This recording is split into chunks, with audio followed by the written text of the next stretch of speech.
Fala pessoal, tudo bom? Vamos começar hoje o primeiro episódio da série Doutor Tiago Entrevista. Estamos aqui com uma figura ilustre que nós recepcionamos aqui na minha humilde residência, que é o doutor Gustavo Janot. Muito prazer em recebê-lo, meu amigo. Prazer é todo meu. Uma pessoa que eu admiro muito e fiz questão de chamá-lo aqui para a gente discutir um pouquinho, conhecer mais sobre a história dele. Vamos aí nos aprofundar de uma pessoa bem respeitada. Ele é médico do Hospital Israelita Albert Einstein, hospital também que eu trabalho, e a gente se conheceu ali na minha fase de residente. Aprendi muito com ele e gostaria de pedir que ele se apresentasse nesse começo e falasse de onde é que você veio, de onde é que você nasceu, né? Como é que você chegou aqui nessa selva de pedra que é São Paulo. Bem, inicialmente, Tiago, obrigado pelo convite. Uma honra estar participando aqui com você. Eu também admiro você foi um residente que se destacou bastante na UTI, a gente trocava muitas ideias no seu período de estágio, é um prazer estar aqui poder te ajudar. Bem, me chamo Gustavo Faisal Janot de Matos, eu sou médico, eu trabalho na área de UTI, sou clínico geral de formação, intensivista, e eu sou carioca, de formação na Universidade Federal Fluminense. E eu cheguei aqui em São Paulo, onde eu vim fazer residência aqui. Tá. Em 1995 eu me formei, e em 94 eu tive uma aula com a doutora Carmen Valente e o professor Carlos Carvalho, da USP, lá no hospital que eu era interno, lá no Rio, a Clínica São Vicente da Gávea. Tá. E esses médicos falando do protocolo de ventilação mecânica em SARA, na USP e tudo, eu falei, caraca, eu tenho que ir para lá, pô. Eu tenho que ir para lá, conhecer isso aí. Eu estava me preparando para fazer residência nos Estados Unidos. Aconteceu uma coisa curiosa na minha residência. Eu andei na mala do carro, fui assaltado, andei na mala do carro em 92. Tem umas histórias boas para contar aí, né? Vamos começar ali na decisão de fazer medicina, professor. O que é que levou você a, poxa, eu quero ser médico? Vamos começar da base, lá do comecinho da sua história. Quando eu tinha, acho que 13 ou 14 anos, eu me interessei muito em medicina. Eu lembro que tinha na banca um fascículo, um negócio chamado Medicina em Saúde. A capa era um braço, um músculo. Eu falei, caraca, quero aprender mais sobre isso aí. Para impressionar mesmo. Eu gostava de anatomia, enfim. Eu não sei fazer outra coisa, né? Então, começou a pensar fazer medicina. O sacrifício começa aí, estudar, concentrar, vestibular, faculdade. E esse episódio da faculdade, eu estava no 3º ano e eu fui assaltado, andei na mala do carro, falei, não quero mais ficar aqui no Brasil, eu quero ir embora. Você foi sequestrado, na verdade? Eu fui assaltado e sequestrado. Entendi. Na mala do carro. E aí eu falei, eu quero ir embora. Aí eu comecei a me preparar para fazer a prova americana. Entendi. O MSLE. É USMLE, exatamente. Aí eu passei nos dois e na residência na USP. Aí eu vim morar em São Paulo. Aquela aula do professor Carlos, da doutora Carmen, me influenciaram a sair do Rio e vir para São Paulo, atrás de um centro de excelência. Entendi. E a medicina no Rio também não estava muito bem. Estava passando muita crise, muita falta de recurso. Eu gostava muito da minha faculdade. Tinham excelentes professores que marcaram muito a minha carreira. Qual foi a faculdade, professor? Federal Fluminense. E a UF, exatamente. Excelentes professores, tinha um hospital muito bacana, hospital universitário Antônio Pedro, muito bom. Adoro minha faculdade. Você era mais aquele aluno dedicado, típico nerd, né, como a gente fala, ou era mais tranquilão, estudava pouco, passava, ia bem? Não, no começo da faculdade, um pouco mais deslumbrado com a vida da faculdade, mas depois desse episódio aí eu fui bem focado. Entendi. Naquela época tinha muita greve, né? Então, eu lembro que 2 greves emblemáticas de 3, 4 meses de duração, e os meus amigos, vamos viajar, vamos para Trancoso, vamos para...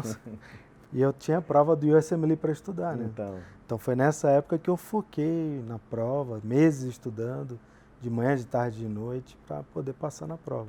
Esse evento aí que foi uma virada de chave para você, sim, né? Esse fato aí. Foi mais ou menos em que período, assim, em que ano da faculdade? 3º ano. 3º ano da faculdade. Tem algumas coisas que eu converso muito com os residentes, né? Tenho contato com o residente e com o estudante de medicina também, do próprio Einstein, que é o investimento que você faz na faculdade. às vezes você passa a faculdade por passar e acaba chegando no final e o que é que ficou, né? Existiu algum tipo de preparação ou de atuação numa monitoria, no estágio extracurricular? Nessa época, como é que você fez para ter um extra, né? Então, no primeiro ano, nada. No segundo ano, eu virei monitor de anatomia. Eu queria ser cirurgião. Certo. Então, me dediquei 2 anos à monitoria de anatomia. Isso me ajudava, me dava um salário, né? Na época. Aquele braço muscular lá influenciou na sua escolha? Com certeza. Me dava um salário que eu podia pagar meu dia a dia na faculdade e ensinar, participar da cadeira, começar com a parte de pesquisa. Tudo isso foi muito importante, graças aos ensinamentos da anatomia, que eu aprendi uma série de coisas, como pesquisar no PubMed, fazer um trabalho com os alunos, um trabalho de conclusão de curso, com referência bibliográfica, toda a metodologia científica. Então isso foi muito importante para mim, o contato com os professores que abriam. Exato. O professor era patologista, outro era cirurgião geral, outro era de trauma, outro era vascular. Então ia abrindo um monte de curiosidades, aplicações práticas de uma coisa pouco prática, morfológica, no caso da anatomia. Isso foi muito legal, acho que foi um baita de um estímulo, né? Sim. E tem um ponto, desculpa interromper, que é isso? Que às vezes a gente não percebe quando é monitor, porque você começa a virar referencial de outras pessoas. É isso aí. As pessoas começam a lhe ver de uma forma diferente. E são essas mesmas pessoas que no futuro vão ser seus colegas. Eles vão chamar você para trabalhar junto, eles vão querer fazer parcerias, vão referenciar pacientes. E às vezes você na faculdade, você acha que ser monitor só ser monitor, vou lá ser monitor para ganhar o dinheiro. Só que o dinheiro é secundário. tem um universo de vantagens ali, não monetárias, não financeiras, que você vai ganhar e no futuro tem muito fruto para colher. Sem dúvida. E acho que você tocou num ponto importante, que é a questão financeira, né? Hoje o cidadão vai fazer medicina para ganhar dinheiro, ele vai se surpreender um pouco, vai ter um pouco de dificuldade. Mudou um pouco isso aí, né? Porque a questão é tanto o sacrifício, né? Eu trabalho, pra você ter ideia, me formei em 95, eu tenho agora 24 anos de formado. Até hoje eu trabalho fim de semana, trabalho feriado e Natal ou Ano Novo. Até hoje, eu nunca folguei um Natal e um Ano Novo na minha vida. Mesmo sendo chefe, né? Não, eu não sou chefe. Mas mesmo com 20 e poucos anos de bagagem e tudo, então... E a gente está sempre estudando, né, Tiago? A questão, não só na faculdade, como para passar na residência. Passar na residência não foi fácil, mas graças à preparação para a prova americana e tudo que eu consegui vir passar aqui em São Paulo, a prova é dificílima. Eu fiz residência na USP, é muito difícil de passar, a concorrência era muito grande, mas graças a essa dedicação e tudo, e sorte também, eu consegui passar, então... Quanto mais se trabalha, mais sorte tem, né, professor? Quanto mais se estuda, mais sorte tem também. Mas assim, eu lembro claramente de uma prova de residência da UERJ, eu fiz para cardiologia. Tá. Depois que eu quis fazer cirurgia e tudo, eu migrei para cardiologia, porque no internato o cirurgião só queria operar. Eu falei, não, vamos escutar o pulmão desse... Não, chama o clínico. Eu falei, pô, mas esses caras só querem saber de corte e costura, pô. E eu ficava fazendo curativo e levando tesourada na mão. Eu falei, opa, peraí, não é isso que eu não quero isso não. Aí fui fazer internato na clínica, me apaixonei, o mais próximo do que eu queria era a cardiologia, mas na verdade eu gostava era da urgência. Entendi. Por isso que eu fui fazer UTI. Você era mais ação. Claramente, voltando ao episódio do nervosismo, da prova da UERJ, primeira fase estava entre os 12, para a segunda fase eu estava em sexto, se eu não tivesse enganado. Prova discursiva. Uma questão claramente... Clearance de creatinina, qual é a fórmula? Me deu branco na hora. Porque aquilo ficou... Eu destruí minha prova, eu consegui zerar a prova. Eu escrevi de uma forma tão rápida que eu nem mesmo entendia a minha própria letra. Aquela letra de médico potencializada a 1000, a enésima potência. Então, nesse dia eu fiquei muito nervoso, eu tinha estudado pra caramba, saí triste. Como é que você estudava? Eu estudava diariamente, leitura no livro, nada de caderno, livro-texto. Certo. Como eu tinha a aspiração de ir para os Estados Unidos, meus livros eram em inglês.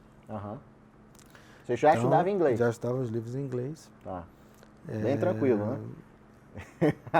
Se você quer fazer medicina lá, você precisa ter a língua como proficiência, senão você não consegue. Seu nível era já... Você já estava se esforçando há um tempo. Eu tinha morado nos Estados Unidos quando era mais novo, então eu tinha fluência no inglês. Isso me ajudou também.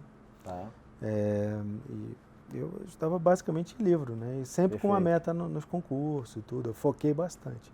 Meu último ano na faculdade foi de bastante estudo, muito sacrifício. Sim, Se você quer um ideal, aspira a um ideal maior, você precisa se dedicar, né? Então, com certeza. Esse ponto é legal porque às vezes é preciso entender como é que você gosta de estudar. Eu costumo dialogar muito isso com os meus colegas e com os estudantes também.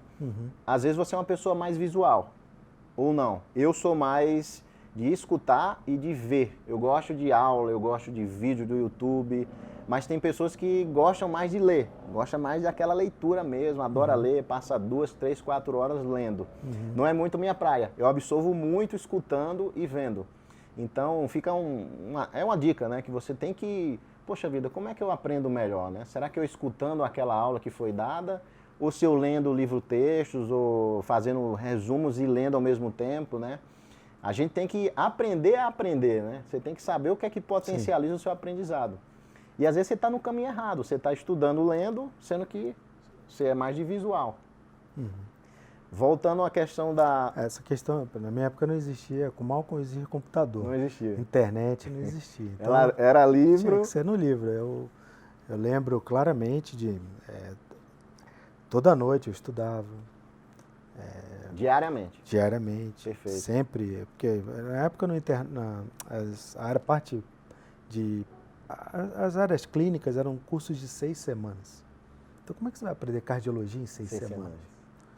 Então, pô, Conteúdo um absurdo. Brown desse tamanho vai ler, mastigar ele em 6 semanas. Então você tinha que estudar algumas coisas no livro, outras coisas em outros textos, mas que eram mais, não o livro do Brown todo completo, mas um texto mais resumido. Sim. Um conselho que eu dou aos estudantes de medicina é estudar bastante fisiologia e fisiopatologia. Perfeito. Faz muito mais sentido você entender o conceito de fisiologia e fisiopatologia quando você vai aplicar na clínica.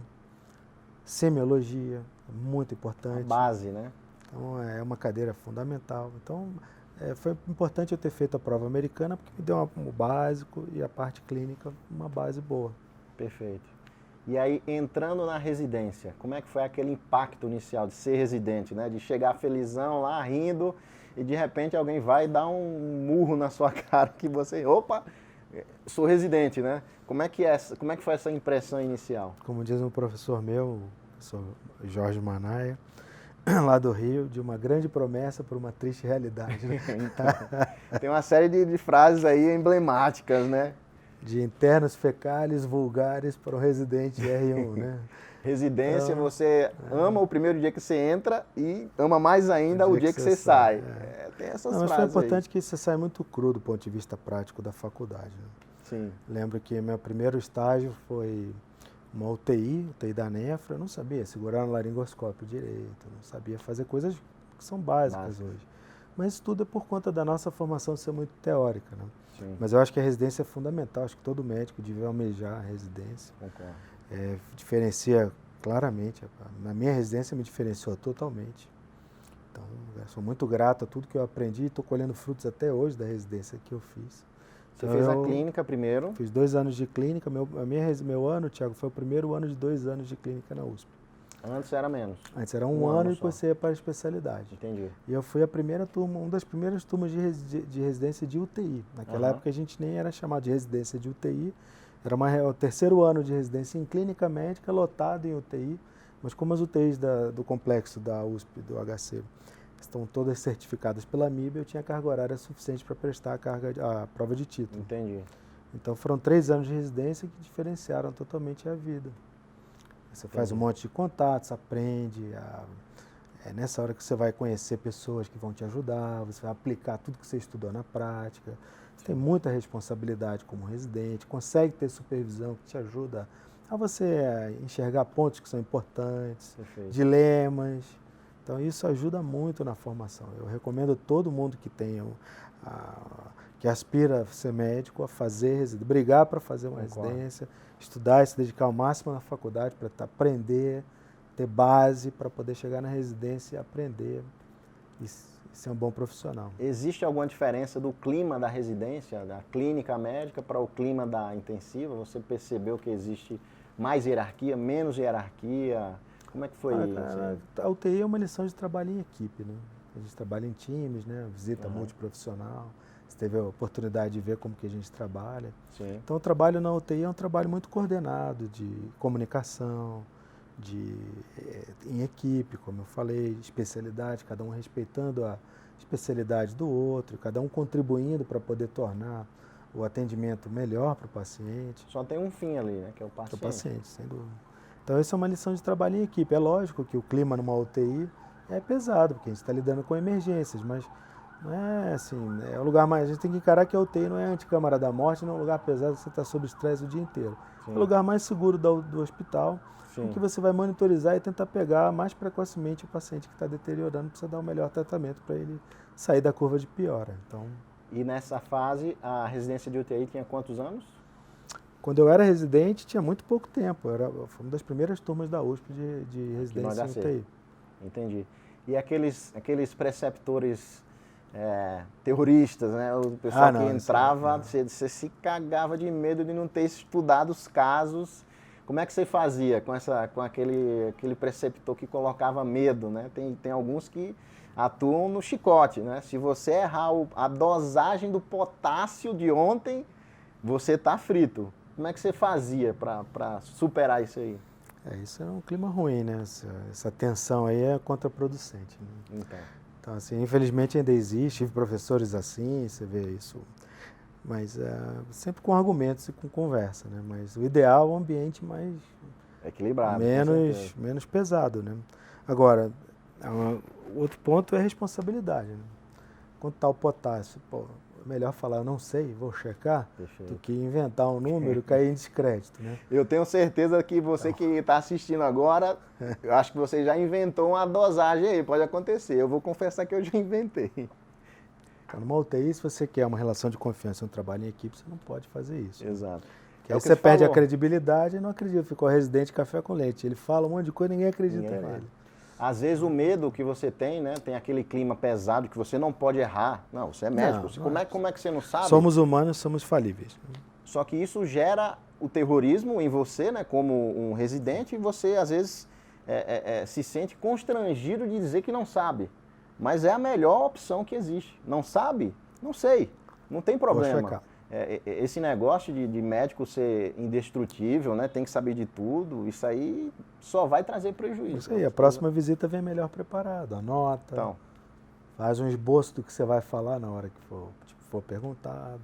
Hoje em dia todo mundo com seu iPhone, seu iPad, fica muito mais fácil. Você tem a vantagem tecnológica. Né? Exato. E aí chegamos perto agora dos dias presentes que você está trabalhando, né? Como é que foi a entrada no mercado de trabalho? Dias presentes mais ou menos, né? Que você já está há quanto tempo aí já atuando? Eu me formei em 95, saí da residência em 99. De intensiva em 99. Tá. E essa entrada inicial, você já era residente, já tinha feito a residência de intensiva, era médico intensivista. Um dos primeiros, né, a se formar. Aliás, a primeira turma que se formou. Uma das. Foi fácil entrar nesse mercado? Como é que foi essa chegada em trabalhar? Assim que nos últimos meses da faculdade, da residência, eu recebi um convite para ser diarista da unidade de transplante de fígado.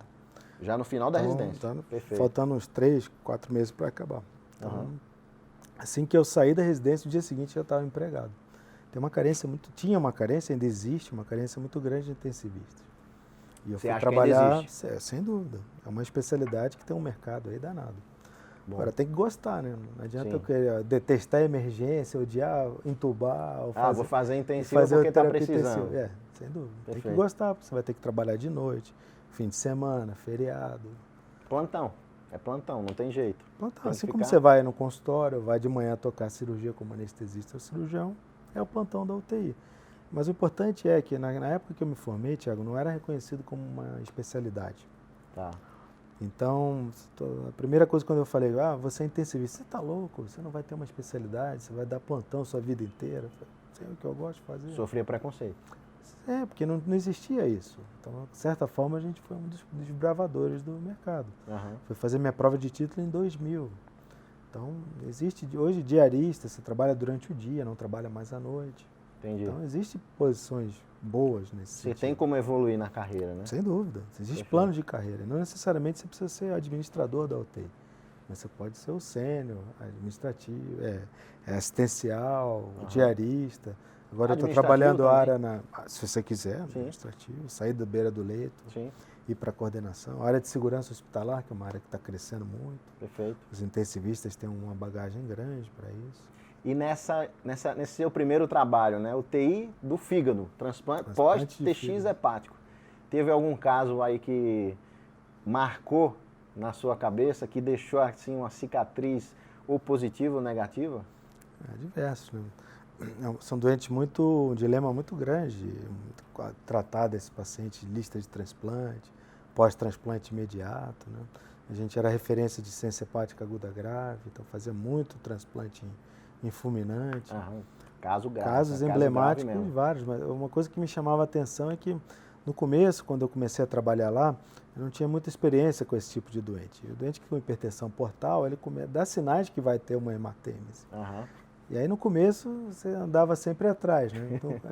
Então depois que você vai ganhando câncer, você já sabe, aquele cara vai sangrar, ele está meio nauseado, tudo está esquisito, começou a entrar em encefalopatia, então você já se preparava. Então eu me lembro de uma vez entubar um paciente desse, o cara vomitou, hematêmese. Aí eu comecei a antever, antes dele vomitar, eu já protegia via aérea. Então, tem vários casos emblemáticos ali. Paciente realmente está à beira da morte. A maioria das vezes, hepatite fulminante, quando vai para a cirurgia, assim, tem que ir rápido, senão não tem jeito, é TX de urgência, né? Você tem que tirar ele o mais rápido possível. Edema cerebral, coagulopatia, infecção. Então... Tem uma medida que a gente faz no intraoperatório que é o BIS, que é a medida de um certo grau de atividade cerebral. Em hepatite fulminante, esse valor vai de 0 a 100. O normal da gente aqui conversando é de 90 para cima. Uma pessoa anestesiada entre 40 para 60. Eu já fiz essa anestesia em paciente com 0 de BIS. Ou seja, o cérebro meio que não existia naquele momento. A atividade cerebral estava 0 ou próxima disso. Então você tem noção da gravidade desses casos, né? É um paciente muito difícil de manejar mesmo. Isso te dá, se lidar com esse doente, te dá punch para você crescer, né? Você veio com couro grosso, né? Graças a eles. E o professor titular à época, ele não deixava ninguém funcionar os catéteres, era eu e o outro diarista. Você não pegava a central? Só eu e outro diarista, só a gente Você devia adorar, então. O dia caía inteiro, tudo na minha mão. Quantos centrais? Eu era recém-formado, né? Você pegava quantos centrais, assim, no dia normal de trabalho? Nosso UTI tinha 5 leitos, a enfermaria tinha mais outros 12. Então, era tranquilamente 1 a 2 centrais por semana. Perfeito. Durante quase 3 anos só fazendo isso. Pegou uma mão boa de central. Até hoje você leva essa bagagem. Né? Sim. E aí, você começou e permaneceu nessa UTI do fígado, quais foram os seus próximos passos? Então, eu fiz um projeto FAPESP de pesquisa com o professor titular, a gente ia adiante, só que aí teve um concurso que ele saiu, ele perdeu, e aí eu tive que mudar também minha carreira. Mudei de UTI, isso foi em 99 a 2001, eu mudei para a UTI da Clínica Médica, no 6º andar, e comecei a trabalhar no Einstein também em agosto de 2001. Foi convidado, você que se Fui convidado, graças a esse projeto FAPESP, um dos médicos da UTI do Einstein, que também participou da confecção desse projeto. O FAPESP é o quê, Júnior? É a Fundação de Amparo à Pesquisa do Estado de São Paulo. É uma entidade que dá fomento à pesquisa. A gente conseguiu R$100 mil à época, e isso, outras pessoas também queriam fazer esse projeto. Eu uni alguns médicos do HC, um deles era do Einstein, e surgiu o convite para eu ir para lá. E aí começou a sua história lá. Dr. Eliezer Silva, exatamente. Começou a minha história lá. Em 2003 eu fui contratado, eu era cooperado naquela época, 2003 contratado, e trabalho lá até hoje. Migrou a carga horária para lá? Totalmente. Chegando no Einstein, aquele cara que já tinha uma carga horária boa, já tinha uma bagagem legal, mas o Einstein, ele às vezes dá uma balançada na pessoa, né? Às vezes você chega lá, o clima é de cobrança, né? Você tem que entregar. É um hospital bem sério. E foi tranquilo para você nesse começo? Como é que você se relacionou nesse início aí do Einstein? No início era muito cobertura de... Você é coringa, né? Então cobre muita Sai noite, fim de semana, exatamente. Então, mas você trabalha muito. Eu cheguei a dar mais de 20 plantões mensais nessa transição, né? Entre começar realmente a ficar efetivo no Einstein e sair do Hospital das Clínicas, né? Isso demorou de 2001 a 2003. Em 2003 eu fui efetivado. Em janeiro, em fevereiro, março, já tinha saído do HC. Perfeito. No começo é fácil, né? Ninguém te conhece. Mas como eu te falei, já pela experiência de ter trabalhado no HC, no transplante, trabalhado com várias equipes e sempre trabalhando em grupo, em conjunto, foi fácil se adaptar à equipe do Einstein. Uhum. Esse ponto é importante. Às vezes a gente quer chegar e sentar na janela. Não, né? Então, você tem que estar disposto a fazer plantão noturno, fazer plantão de final de semana, para adquirir seu espaço.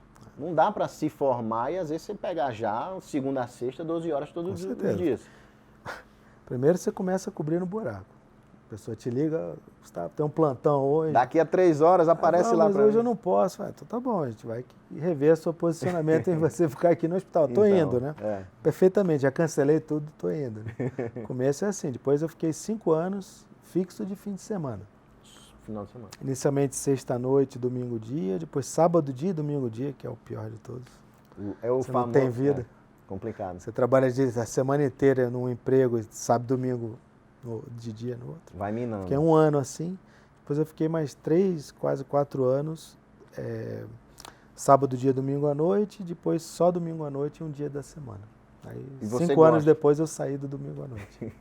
O domingo à noite para você é o pior, é o mais tranquilo então. Se for para escolher. Pior em termos de você deixar de aproveitar seu fim de semana. Para mim é o pior. Domingo à noite é depressivo. Se você, assim, eu não assisto mais Fantástico, nem Faustão, nem Pânico, né, que acabou, que eu adorava assistir. Mas o domingo à noite, Janô, pô, não consigo ficar sem, não. Para mim, eu prefiro um sábado noite, domingo dia, né, um final de semana, um 24 invertido, do que um domingo noite. E, continuando a sua trajetória no Einstein, como é que foi essa virada para se tornar diarista do Einstein, né, o maior hospital da América Latina, e você se tornou diarista? Com a dedicação, as pessoas vão te conhecendo, você estando disponível, né? Eu criei minha carreira lá, comecei a trabalhar com a doutora Carmen na equipe dela, de pneumologia, então minha carga horária era centrada lá. Fiz o doutorado, meu doutorado foi feito lá no hospital, então pegar os pacientes com SARA, levar na tomografia, isso tudo foi me dando projeção no hospital, as pessoas foram me conhecendo. Seus esforços inteiros voltados para o Einstein. Doutorado, carga horária. O lado interpessoal acho que também é fundamental. Em qualquer hospital que você tiver, você tem que se relacionar bem com seus colegas. Sim. Porque se você criar inimigos, você vai travar. Vai chegar uma hora que vão bloquear você. E fazer boas relações, não só com os colegas médicos. Você tem que fazer boa relação com a enfermagem. Tem que fazer boa relação com o fisioterapeuta. Somos um time, né? Então, essa sua visão foi o que eu aprendi muito no nosso estágio lá, quando eu passei com você. Foi uma das maiores lições que eu aprendi, de chegar tranquilo, você é parte de um todo que vai beneficiar o paciente, escuta todo mundo, pergunta, tenta contribuir de alguma forma, e assim, não precisa ser mal educado, não precisa ser uma pessoa ríspida, né, bruta. A forma de conduzir... Isso é ruim até para a cultura de segurança local, né, Tiago? Hoje, trabalhando na área de segurança, quando você é ríspido, disruptivo, quando você persegue uma pessoa, ou quer mostrar para aquela pessoa que você é melhor do que ela, ou quer punir aquela pessoa se ela não souber, isso é muito ruim, porque a pessoa vai ter medo, e isso vai gerar falha de comunicação, e isso vai colocar o cuidado do paciente em risco. Então não há nada que a gente não possa fazer com segurança e de forma educada. Ok. Então... Um diarista, Janô, qual é a função do diarista? Qual é a visão que ele tem diferente de um plantonista? Como é que você atua?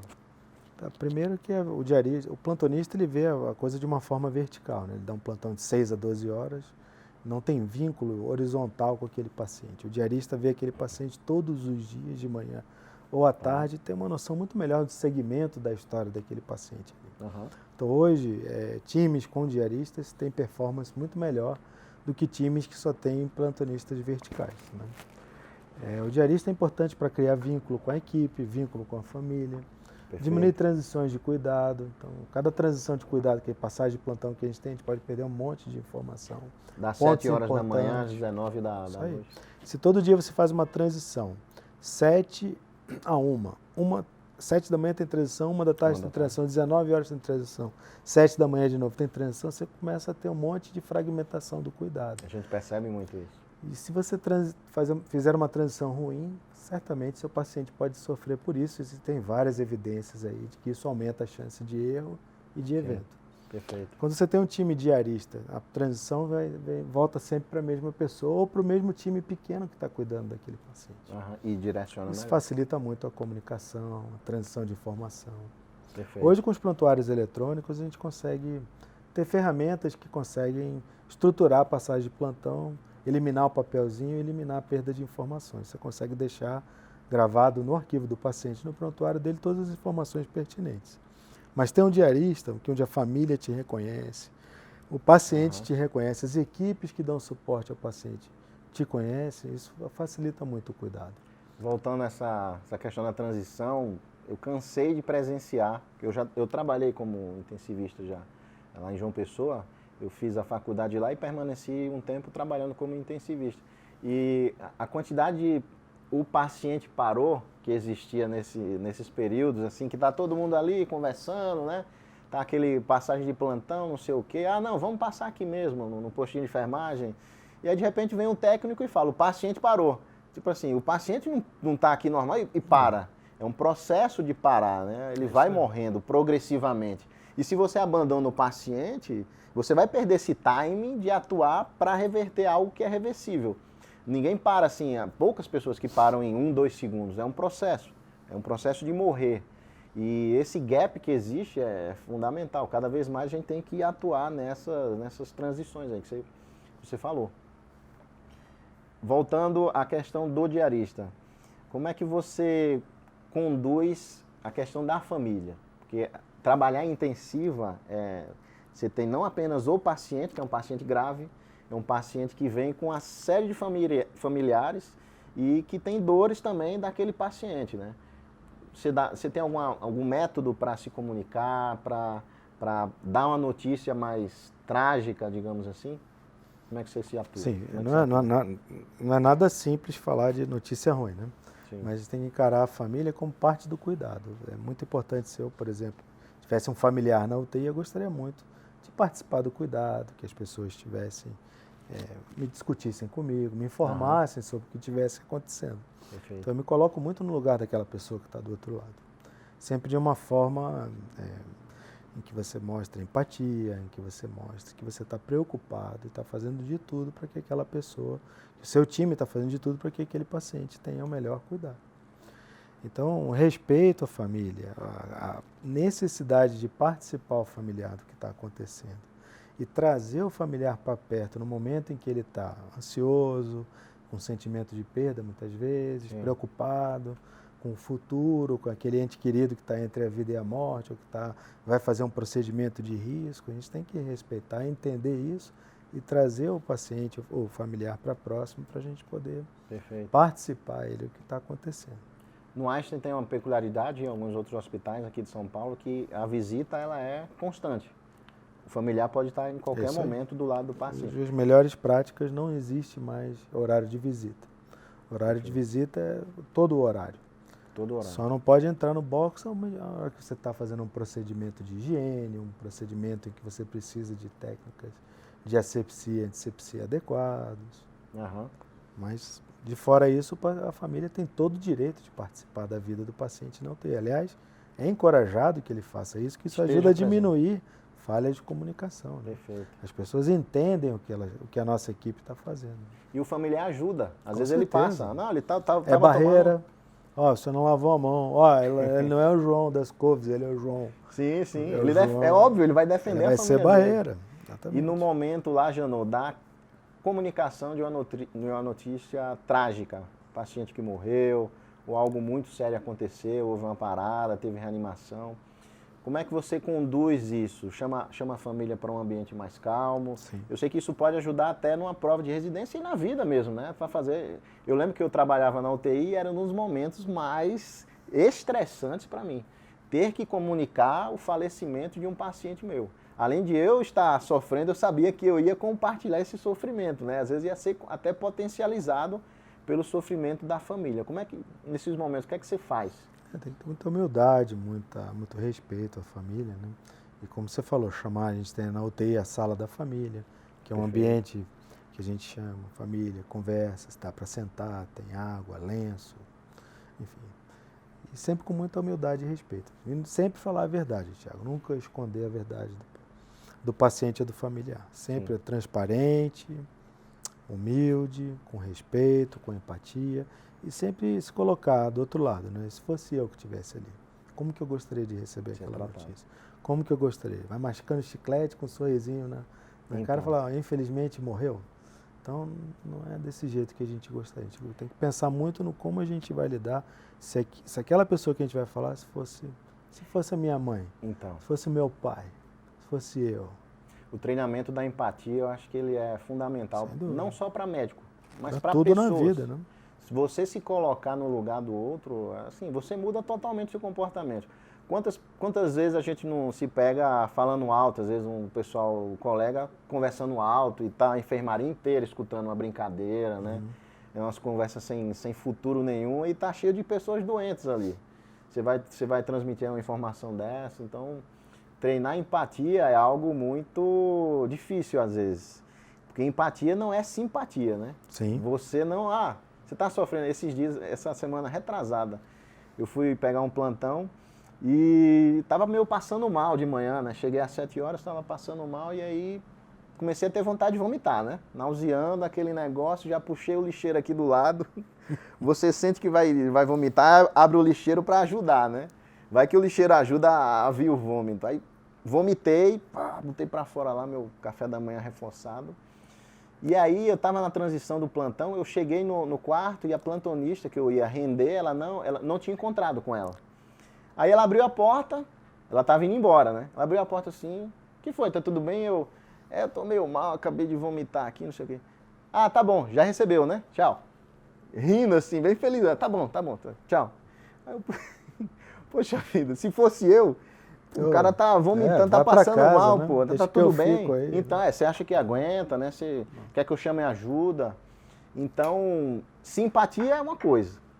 Pô, beleza, tudo bem. Empatia não, poxa, o cara tá sofrendo, né? Vamos mudar o comportamento para entender o que ele tá passando, né? E outra coisa importante, Thiago, é que o paciente vai para a UTI, o problema vira seu. Aquele problema é seu. Então, você tem que tratar com respeito, dignidade, humildade e resolver o problema. Não passar o problema para outra pessoa. Então, internou na UTI, o problema é meu. Eu vou resolver, eu sou responsável. E às vezes, se a minha enfermeira está com alguma dúvida, eu sou responsável de ajudar ela. Pela equipe. Então é um time.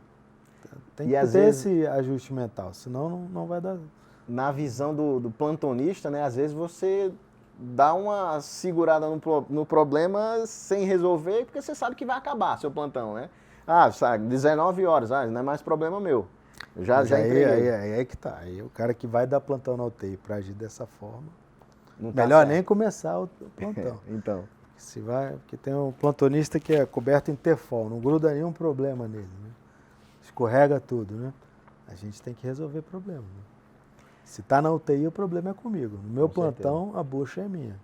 Se eu for não entrar no plantão para não querer resolver problema, melhor vai fazer dermato, vai fazer outra coisa. Problema. Que UTI é isso. São outros problemas, né? Aí, Quem vai fazer dermato tem outros problemas. Às vezes é até pior. Às vezes até pior, assim, de estresse, não sei o quê. Mas você está na UTI, você se dispôs a isso, vamos resolver esses problemas. É isso aí.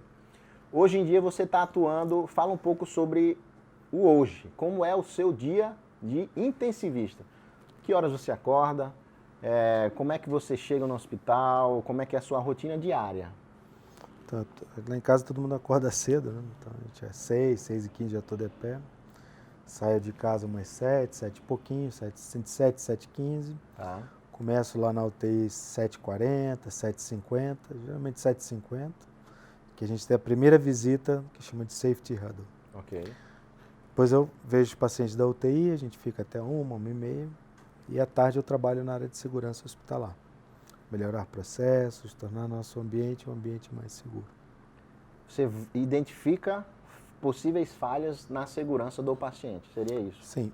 A gente tem um time de gerenciamento e vigilância de risco, que a gente atua proativamente em minimizar os riscos do paciente.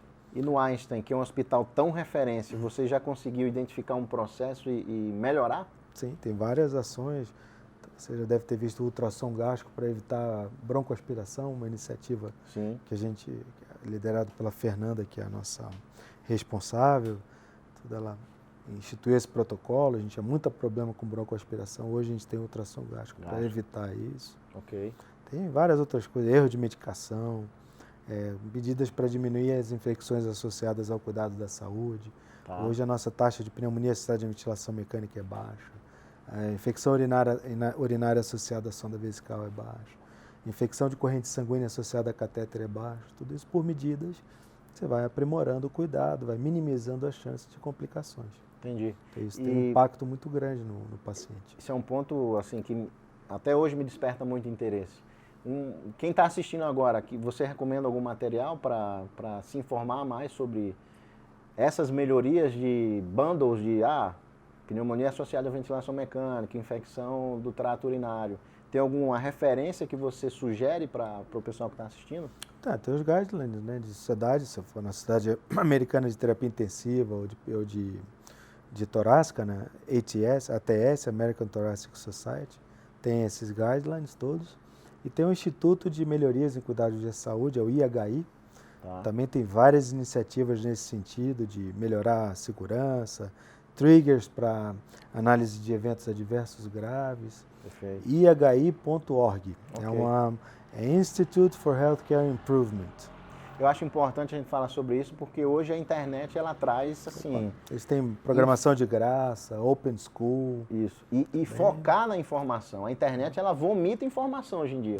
Hoje em dia o acesso à informação ele não limita mais ninguém, porque todo mundo tem acesso à internet, né? Todo mundo assim que é médico, faz medicina, é especialista. E aí você saber onde encontrar a informação certa faz a diferença hoje em dia. Não é, antes você ia pesquisar algo, você ia na Barça, né? Você ia no livro-texto lá, Index grotesco. médicos. Então, Index Médicos. E aí era o acesso à informação que era chato. Hoje em dia não. Se você tiver um link para o lugar certo, você consegue resolver seu problema. Agora, às vezes você coloca no Google sobre pneumonia associada à ventilação mecânica. Vai sair lá, no mínimo, uns 8.000 artigos. Né? Sociedade de classe, né? de especialidade, né? Torácica, terapia intensiva, infectologia, cardiologia. Então, todas essas sociedades têm guidelines específicos, né, de anestesia, no seu caso. Né? E voltando... E muitas vezes de acesso de graça, né? São guidelines de massa, né? Então, eles não colocam o uso obrigatório, a assinatura obrigatória do site, né? Ou a assinatura da anuidade da sociedade. Em relação à sua personalidade, Junô, você sempre foi uma pessoa calma, uma pessoa mais tranquila? Não. Você vai ficando com o tempo, né? Mas vai amadurecendo e vai... essa época de ansiedade, de curso, né? Vai fazer concurso, na faculdade, você fica ansioso, né? Naquela época lá que traumatizou aquele evento, você... Bem ansioso, né? Enfim, questões do estresse pós-traumático, mas você passar num concurso difícil, que você tem que ler um monte de livro, competir com um monte de gente, é complexo, né? Prova de residência, na própria residência dorme pouco, trabalha muito, né? Pesado. Então, mas hoje acho que é importante para trabalhar em equipe ter calma, tem que ter educação, tem que ter paciência, humildade. Algo que eu queria frisar muito aqui o quanto que eu aprendi a me comportar observando você. Acho que é uma habilidade que você desenvolveu e que poucas pessoas têm, de ser uma pessoa equilibrada, centrada. Às vezes você está num hospital maior e existem algumas pessoas que detêm muito poder. E você é uma delas, você tem um poder de ser diarista, de ser responsável pela parte da segurança, determinar condutas, conduzir condutas, mas isso não torna você uma pessoa mais gananciosa ou uma pessoa mal educada, que destrata outros, né, que chega e não cumprimenta. Ainda existem médicos e colegas meus da minha idade, inclusive. Eu tenho 32 anos, entendeu? Eu tenho 4 anos de anestesia. E o lado interpessoal nosso da categoria médica, ele é muito deficiente. A gente sabe muito medicina. Nosso lado médico ele é absurdo. Mas o interpessoal, a inteligência financeira, a inteligência intrapessoal, que é você se conhecer, né? O interpessoal é conhecer o outro. Esse lado seu, ele é potencializado também. Você estuda isso por fora, você tem uma preparação com outros profissionais ou é uma coisa sua? Você aprende, né? Trabalhar no Einstein, você aprende essa técnica de comunicação, né? Uhum. Porque lá a gente tem um modelo de hospital aberto. Então, o médico interna o seu paciente, nós da UTI damos o serviço para aquele médico. Então, tem que saber negociar. Se você não for um bom negociador, escutar o médico, discutir com ele o que é negociável, o que não é negociável, e impor ao mesmo tempo a sua opinião como especialista. Que você acha como certo, né? Que às vezes não é o que o cara acha como certo. Mas a especialidade é minha, a responsabilidade é minha, a bola está comigo. Entendi. Então eu tenho que fazer isso de uma forma em que ele não fique irritado comigo e que não prejudique o paciente. Então, diálogo, tem que saber se colocar, tem que ter postura, né? Tem que ter conhecimento. E o tempo também ajuda, Thiago. Eu trabalho no hospital há 18 anos. Então, essas pessoas conhecem, vai te conhecendo com o tempo, vão respeitando o teu trabalho, vem que você é uma pessoa que não está ali só para passar o plantão, figurante, né? Exatamente. Você resolve os problemas, se dedica, se empenha, né? Perfeito, perfeito. Tem o comprometimento com a instituição, com os valores da instituição. Então, tudo isso ajuda a respeito, né? Eu acho que essa mudança de chave de se tornar parte da equipe e não a estrela da equipe, né? Isso aí, quem vê isso na prática, na sua visita, nas suas atitudes diárias, você consegue ver a diferença de uma pessoa que é super líder, né? Ele se considera líder e potencializa muito isso nele, e de uma pessoa que aceita colaborações e vai construindo ali um castelinho que vai, no final das contas, vai ficar melhor para o paciente. Eu pude comprovar isso na prática, né? Como eu estou muito em centro cirúrgico e às vezes o cirurgião ele é muito determinante em vários fatores, às vezes a gente sabe que existem condutas melhores, mas o caminho que se faz é o do cirurgião, dependendo da pessoa. E ser mais equilibrado, né, ser mais ouvinte algumas vezes, né, dar um passinho para trás e escutar um colega da fisioterapia, por exemplo, tem muito a construir. A gente não sabe ventilação mecânica, fazer um desmame tão bom quanto um fisioterapeuta que faz 8, 10 por dia e a gente faz 1, 2, e olhe lá. Então, eu aprendi muito com você em relação a esse lado de escutar e fazer parte do time, né? É um time em favor de uma pessoa. Então, eu queria saber se você tem uma mensagem aqui para deixar para os nossos ouvintes que estão escutando a gente agora no Spotify ou que estão vendo no YouTube. Deixar um recado para alguém que está acabando a faculdade agora ou que já é médico e pensa em trabalhar como intensivista ou quer encarar a medicina de uma forma realmente como parte da vida. Então, estudar bastante, se comprometer e se dedicar ao máximo para fazer uma residência. Eu acho que é fundamental. A experiência na residência, ela é ímpar, ela muda a sua vida, ela muda, você vai criar contatos, aprender coisas que você não aprenderia só lendo o livro. Perfeito. E isso certamente vai mudar a carreira da pessoa. Então, eu recomendo muito, se gosta de UTI, venha fazer UTI, não é uma especialidade, tem um mercado danado e é uma ciência que está crescendo muito. Hoje a gente tem extracorpórea, técnicas de ultrassom, coisas invasivas que a gente não fazia no passado, que hoje a pós-residência você pode fazer especializações. Hoje, ultrassom, imagem, né? Broncoscopia, ecocardiografia, ultrassom. Campo bom aí. Imenso. Segurança, hemodinâmica, ventilação mecânica, extracorpórea, milhões de neuro, cuidados paliativos, infecto, nefro, um monte. Tem tudo. Tem um monte de coisa. Estudar bastante, se envolver. Perfeito. São as minhas melhores recomendações. Professor, muito obrigado. É isso, eu que agradeço aí, Thiago. Grande prazer ter estreado o nosso canal aqui do Spotify, do YouTube, com uma pessoa que eu admiro bastante e me ajudou a construir um tijolinho lá na minha formação médica. Espero que vocês tenham gostado aí. Se inscreve no canal, a gente vai dar continuidade, né? faz uma inscrição aí no Spotify. Vamos dar continuidade sempre com essas entrevistas. Eu acredito que conhecer histórias de pessoas que têm muito a passar e às vezes está numa conchinha ali com a pérola dentro, né? A gente tem que tirar essa pérola dali, para todo mundo conhecer o cérebro dessa pessoa. Assim, o Janot tem um cérebro maravilhoso, é muita informação acumulada e é bom dividir isso. Todo mundo ganha, ele ganha em compartilhar isso e dividir essas informações e a gente ganha aprendendo com as experiências de vida dele. Então, mais uma vez, obrigado. Que agradeço. E um grande abraço do seu amigo Thiago e até o próximo vídeo. Tchau!